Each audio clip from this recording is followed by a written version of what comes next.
Where does the channel go from here? So, let's talk about Vrillium, real name Will Sexton, out of Jersey City, New Jersey.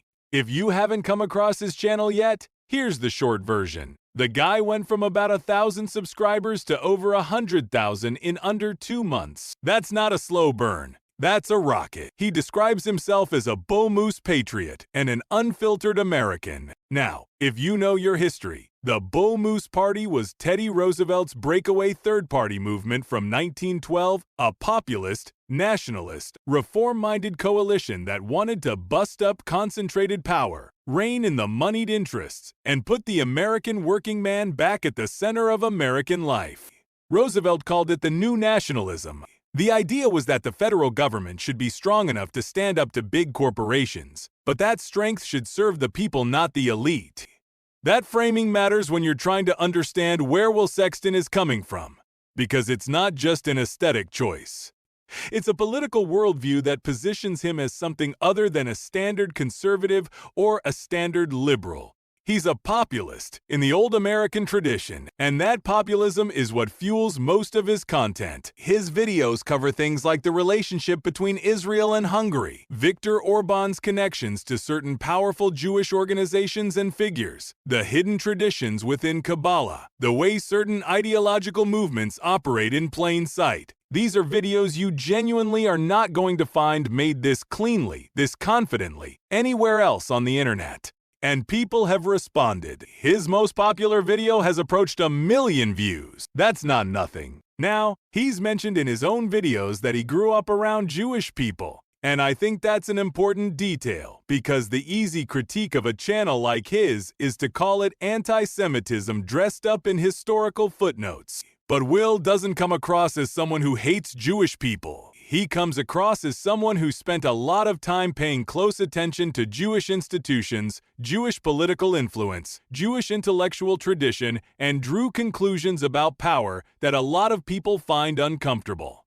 Whether you agree with those conclusions or not, there's a difference between hatred and analysis. And Vrillium, at least in presentation, tends to land on the analysis side of that line. But here's the question I keep coming back to when I watch his stuff, and this is the real subject of this video. What happens when the anti-Israel wave crests? Because right now, opposition to Israel, opposition to Zionism, criticism of a IPAC, and the broader Israel lobby, that content is having a moment. October 7th and everything that followed cracked open a conversation that had been suppressed for decades in mainstream discourse. Suddenly, people who had long suspected that American foreign policy was being distorted by the Israel relationship could say so openly without immediately being destroyed. That window is what allowed channels like Vrillium to explode in the way they did. But trends move. Public attention is not a fixed resource. And the people who build their entire platforms on a single issue, however important that issue genuinely is, often find themselves in a difficult position once the cultural moment shifts. Look at the channels that were built almost entirely on COVID skepticism. Where are most of them now? Or the channels that were solely built around Russiagate. These weren't necessarily grifters. Some of them genuinely believed what they were saying. But they had no second act, because they had no identity beyond the issue.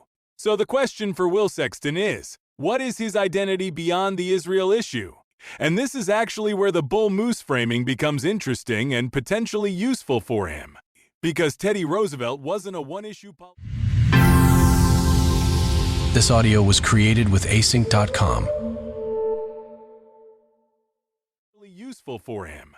Because Teddy Roosevelt wasn't a one-issue politician. He was a worldview politician. He had things to say about corporate power, about conservation, about American imperialism, about the relationship between government and the individual. His politics were a coherent philosophy, not just a reaction to one thing. If Vrillium leans into that legacy seriously, not just as a branding choice, but as an actual intellectual framework, there's a lot of territory he could cover that would hold a populist, nationally minded audience. Corporate consolidation, media monopolies, the collapse of the American middle class, the opioid crisis and who enabled it, the way both political parties serve the same donor class, Immigration, not just as a culture war issue, but as a labor economics issue. These are all topics where a bull moose lens produces interesting, non-generic takes, and where he wouldn't be dependent on the Israel issue staying hot. He started to move in this direction a little. He's made videos about the civil rights movement, the Nation of Islam, the Hebrew Israelites.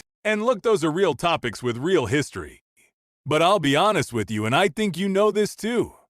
Those videos don't have the same pull as his Israel content because they're not connected to something that feels like it's happening right now.